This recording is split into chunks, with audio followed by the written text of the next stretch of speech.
Right, another edition of Riding Home. Stuff out there on these LA streets. It's tough. Don't out on the tarmac, man. Yeah, the tarmac was loud. So Kirby talking about, and Darnell was not in a walking boot. This is really not surprising. I mean, when I was photographing the end of that game, Darnell did not have. He did not use his crutches at all. Yeah, he did not use his crutches at all. So, I mean, I expect Darnell to play. We'll see how well. Warren McClendon was someone who Kirby was asked about Warren as well as Darnell, and the answer was that he was hopeful. My suspicion is Darnell might be closer than Warren, but I don't know. Yeah, for Darnell, it's one last game to help his draft stock. Yep. How much is he going to help in one game? I don't know. But he matters so much for that Georgia offense. He wants to play with this team. That's what's I think is special about the team, and it's something we talk about a lot. But they want to play for Georgia very badly. Kirby and the staff have really instilled that in them. But as far as what he brings to Georgia, he is a left tackle and a wide receiver in one. I mean, there are very, very few players that do what Darnell Washington does. He is an extra offensive lineman that can slip out and catch a pass and hurdle you. That doesn't happen. And they can play bully ball with him. They can. And TCU is maybe the type of team you want to try to bully early on and kind of exhaust them, or bully in the second half if you get a lead. So he matters a lot. Warren McClendon matters a lot. Amarius Mims, is the second biggest dude on the team behind Darnell. And I thought he played pretty well. I thought he played well against Ohio State, and he's gotten in the mix all year long. But you want all your guys there. Yeah, if you can have everybody, then you want to use them. I mean, one thing that makes Georgia special is their depth. But there's a reason why there's a first string guy and a second string guy, and there's a reason why Kirby tries to shield that from us. To be honest with you, he doesn't want to tell anything. Make sure that you are signing up for the newsletter. The link is down below. Our friends at Red Zone are going to be ready for you the night of the national championship. There's been a lot of Georgia people. We're going to have a lot of stuff ready to go if the Dawgs win the national championship, which is a phrase that you don't. It's crazy. We were talking about, your experience over time doing this. I mean, this is the third national championship Georgia's played in 6 years. 17, 18, 19, 20, 21, 22. That's amazing. I mean, I think Alabama has had as many in that time. Clemson, no. They've only been to 2. They've only been to 2, and they split them. Yeah. Because you're not counting that first one. 17. I misspoke. So yeah, Clemson went to 2 and won one and got destroyed destroyed Bama and then it got destroyed. Alabama has been to 17, 18, 20, and 21. So Alabama's had one more than the Dawgs, but 3 and 6 years is significant. This program there's a lot on the line for this program coming up into this game, man. I mean, it's a big game. I mean, is that ridiculous to say? I mean, I know it's sort of understood. That might be one of the least ridiculous things you've ever said. I am really is a big game. Strong at ridiculous statements, i.e.,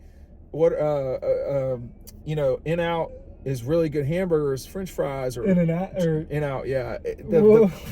It's called In-Out. I thought it was In-N-Out. Well, In-N-Out, but locals overrated, guys. Well, the fries are overrated. I hate to tell you, but it's. Oh, here we go. Do it. Maybe I don't. I've been disappointed. I've had it twice in the last 24 hours. Why didn't we do that? And there's light. Go ahead. It is much better. I've had In-N-Out burger twice in the last 24 hours. Less than that. I was excited to try it, and I couldn't have been more underwhelmed. But we're going to Manhattan Beach tonight. We're going to go eat. Hopefully, something unique. Yeah, something different. Although the college football playoff stuff does look good. It smells good. Frankly. It smells really good. We're just going to skip it tonight. But I'm going to pound those desserts out before we bounce. We're going to eat desserts before you... Well, they won't be there when we come back. And I don't feel like taking it up to the... I might. But listen, the moment Kirby Smart got to Georgia, they've ascended every single day. Georgia has not stopped ascending. I think they went backwards a little bit in 19. Well, frankly. okay. But, you know what? But that's a good point. That's a good point. Picky. That's a good point. But as a general program, the ascension hasn't really stopped. No, I mean, they've had an exceptional run of, Well, I was looking at some numbers today of Kirby's first 7 years compared to Saban's first 7 years. Okay.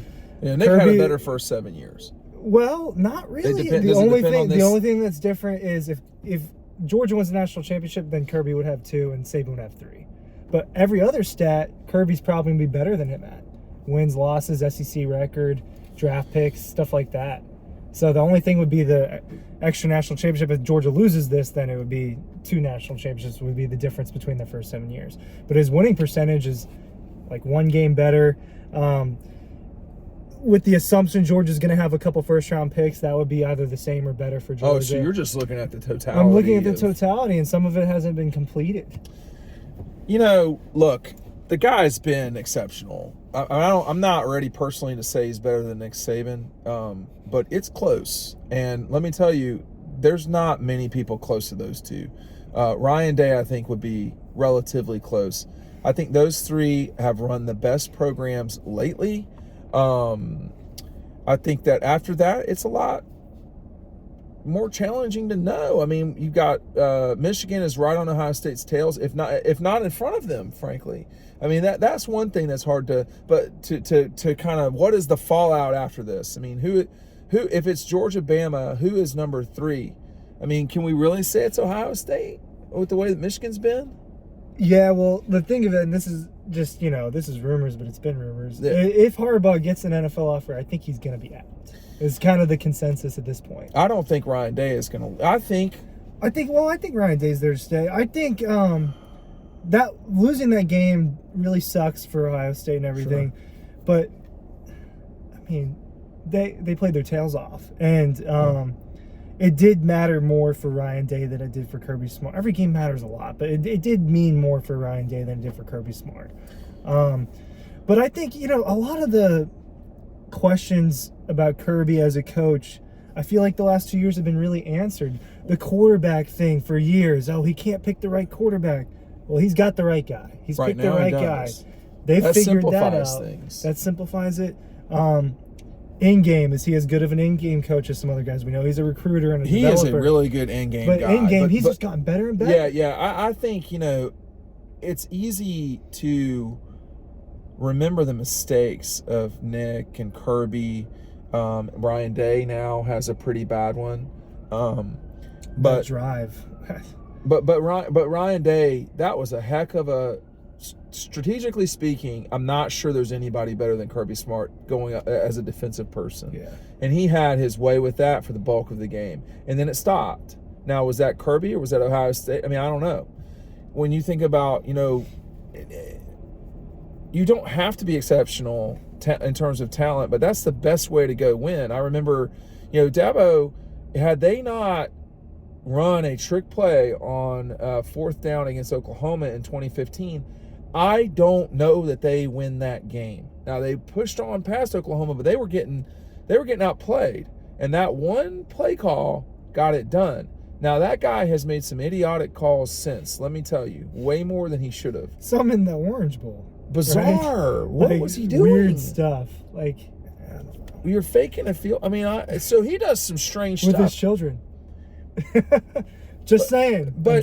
Well, it's true. But I guess what I'm saying is, if you're Kirby and them, you don't have to run trick plays almost ever, because that's usually the sign of the team that's not as good.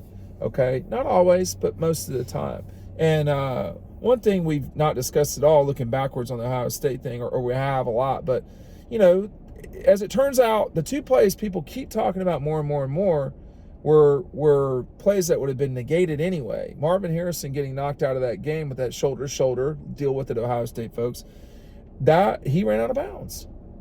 Yeah. That would have been an illegal touching penalty. And then the 12-man. And then the 12-man for Ohio State in that case. So the details weren't quite right for Ohio State at the end of that game. Yeah. And I think it's just important to point that out. Now, I've rambled on for a while, but I do think that, looking at Monday, Georgia's the better team. They have the better players. What you don't want to have happen is like what happened against Ohio State, where they out-schemed you / out-coached you for a significant portion of that game. Because if they do, then Georgia's going to be in for a real fight again. They should win this game, Ryan. Yeah, not only should they win this game, like, it should be a little decisive. There is a talent gap between these two teams. There is a coach. I think Sonny Dykes has done an incredible job. Georgia has better coaches. But Georgia's staff is it's not it's close. Unbelievable. Yeah. I mean, it means something when Kirby says this is the best staff he's ever He's had. right.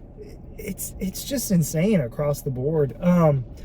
What did you make? Hey, what did you make today? Of today? Yeah, of TCU. Maria Martin at WXIA in Atlanta was reporting that TCU had a DJ. You and I missed that. Okay. And then, so we missed getting down on the tarmac then. Huh? Right. And then, Georgia just was basically all business.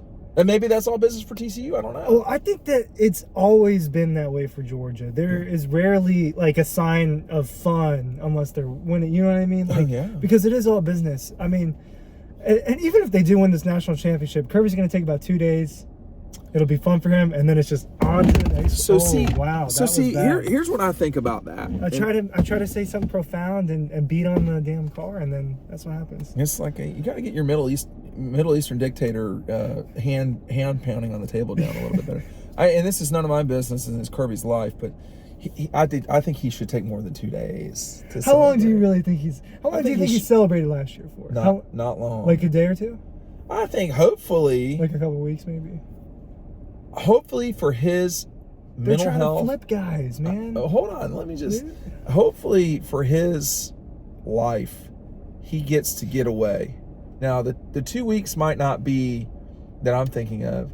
They might not be right after the championship because it's kind of challenging to do that because you go right into the next season. But there needs to be a time for him in May or June where he can decompress, because if you don't get to acknowledge your achievements. He said that himself one time. He was like, "What's the point of this if you're not enjoying it?" Yeah, he said that Jake Rowe, and he said, because Jake was asking him about national championships heading into the 21 season, and that was a good question. And I thought his response was a good response. What's the point of doing this if you don't win? But now his fun of all of this may be, what's happening Monday night is not just the crescendo of the season; it's also the conclusion of the season. Yeah. And, whether Georgia wins or loses, there will be Tuesday will be here. Maybe not on the last play of the game like Ohio State, but Tuesday will be here.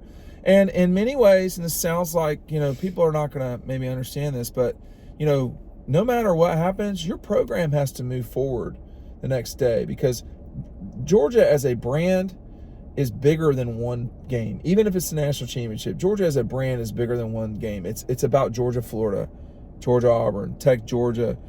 All of these games that, it's about Athens and, the best 6 years of your life in college. It's more than just one game. And the Clemson folks are dealing with this right now. They're not on or close to the mountaintop anymore. And they're trying to figure out if this thing's over or what. But the things that make Georgia special, they're never going to go away, because they have entrenched rivalries. They have, there's a particularly wonderful thing that Georgia folks have that other people don't understand it, because they don't experience it. And Georgia's fortunate. Georgia folks are fortunate that it's not just Kirby, right? I mean, Kirby just accentuates it. But you go to games, you're going to school. You're going to school in Athens. You're going back to Athens. Yeah. When you play, you're playing in between the hedges. This is not, and no offense, this is not Columbia, South Carolina. This isn't, Nashville, where Vanderbilt is. This is not Neyland Stadium. Everything about Georgia is nice, and they should win. And it's taken this long. It is hard. Some of us have been saying this for decades, that this is what it should be. And I mean, I've said this about. Finally reached it. I mean, we'll see Monday night. Well, win or not, they've reached. Yeah, no question. Another level. Because now in Kirby's 7 years, they've been to 3 national championships. Kirby. I don't know Kirby, okay, but he has said the things I've said but I've been saying it for a long time. He's been in Alabama. You know, he was talking about, when I asked him about the university or the athletic department raising $300 million in the summer, he said, you know, we should be excellent at baseball. It's one of the premier athletic states in the country. It does not have direct... It's one of the 5 best athletic states in the country. Right, and it does not have... Oh, man. That was just really not necessary. And it doesn't have direct competition. You know, for every UCLA, there's an SC. You know, Georgia, LSU, they're fortunate. But Baton Rouge is not Athens. No, listen, I've been there for almost 4 years now. It's different, and sometimes you don't realize how good you have it until you go see other places. Oh my God. That's part of what this job has been able, it's one of the things that I've been given with this job is I've seen a lot of places now. I've seen a lot of schools and campuses. You can't compare Mississippi State to Georgia. Oh my gosh. And I know the Mississippi State people got really salty about what I said. Oh, did they? I compared it to UNG Dahlonega as a campus, and I didn't really mean that as a roast. What I meant was I didn't feel like I was walking around an SEC school. Well, they're not the greatest example. It's not, but you know what I mean? Like the stadium, the facilities, the classrooms, Ramsey Student Center is an example. It's nicer than their football field. Like downtown, the apartments. You cannot compare downtown Athens. The rivalries. It is to any other experience. A very special place. It's a very special thing to be able to call yourself a Georgia Bulldog. Yeah. It totally matters. It's been an awesome time, and there's just not a lot. Like there are other places. There are other places. A lot of that, or most of it, but it's not. It's hard to compare. Well, because Texas is a very supersized version of Athens. Ole Miss has their own dysfunctional, they have their thing. Yeah, stuff that they LSU's do. got their stuff. Yeah, everyone's got their stuff. They do, and Clemson has their deal with the tractors, and South Carolina with the cockabooses, and like North Carolina. No, man, North Carolina is about as close to Georgia in terms of getting the whole package. We get Chapel Hill, but the difference there is you've got your arch rival 10 miles down the street. Which I think that's pretty cool. It's cool, don't get me wrong. But Georgia's got the Gators, and they're 6 hours away. Which has always been weird to me. Well, it's what it is, though. I mean, Alabama is not Georgia's rival. It's Auburn's rival. You know, so there are different levels of this. And like everybody at Georgia understands, like Tennessee is a big game. It's just not the Gators, right? Yeah. So, you know, and you get that in this league. You get that. And Georgia is not always the best. They've not always been the best for the last 20 years. But they're trying to do that now. And God bless them, TCU, it's not the same. And now they've got some cash. They have plenty of people with money at TCU, okay? And but it is not that it does not have the power. I bet you some people don't know what TCU means. Just like some people don't know what SMU stands for. I bet some people you don't think nationally, that people know what I bet people don't know. They just know it as TCU. They don't know it as a religious school because it's not super religious if you go there. I'll tell you that. But it's not Baylor, you know. So but when you say the University of Georgia, you say Georgia, you say the Dogs or UGA or UGA. That's an immediate thing. You could be in Montana and people know what that is. If you saw a horned frog. These are not the same things. And so now Georgia needs to take a hold and be what Darth Vader was offering to Luke, which is to control the universe. They have the capability to do that. And Monday night will matter a lot on that front to me. Yeah, to me, winning Monday night puts you at the top. I think so now. In present time. I don't see how really... It puts Kirby... For me, it puts Kirby as the best current coach, and it puts Georgia as the best current program, because I already think they're teetering with that. Winning Monday night confirms that for me. And you can't really ask for a better situation if you're the Dogs. I mean, this place is going to be about 50% or more Georgia folks. We've seen nothing but Georgia folks. It's got to be more like 65. We'll see what happens. They're a country away. TCU's half a country away. Yeah, but Dogs travel, man. Well, there's plenty of them in California, too. We saw them at the In-N-Out. I saw their asses in the Rose Bowl. I mean, I've seen them at Notre Dame, at the Rose Bowl. I've seen them at Oklahoma State, at Arizona, at Colorado. They took over at Colorado and Arizona State. And that's back when it wasn't this program. No shot. People are happier to go. No chance. People want to come out to L.A. I mean, people have been saving up. we see on the board on the site. They've bought their tickets months ago. Yes. You know, but they need to take advantage of this. And they should. And they should. I think both of us have been saying for the last couple of years, like, they should do this, they should do that. They've done all that. It doesn't change on Monday. But this drives the nail deep into the board with the hammer. Yeah. And it's an opportunity. They're not playing in Atlanta, but if they win, they are going to be treated by the national media, by everyone, as what Alabama has been treated as. And everybody will kill off Alabama, which is a mistake, by the way. It will be rat poison. It would be a mistake. It would be. It would be a mistake. The Empire will strike back, my friend. I can tell it's you not over there. That class they got was pretty sick. The what now? The class that they are bringing in right now. Yeah, they're going to be They're going to be now, but no one has threatened them more than Georgia. No. The Gators did a little bit, but that was right at the beginning of Nick's time. No one has threatened them more than the Georgia Bulldogs, and I think that Alabama obviously has a great tradition, has done a great job and all this stuff. But Alabama, the state, has changed a little over the last 25 years. Georgia's changed dramatically. Man. And so that's what I'm saying. You got to take advantage of every single natural resource that you've got, number one of which is the people. Thanks for watching. We'll see you for Media Day tomorrow or today on Dark Post.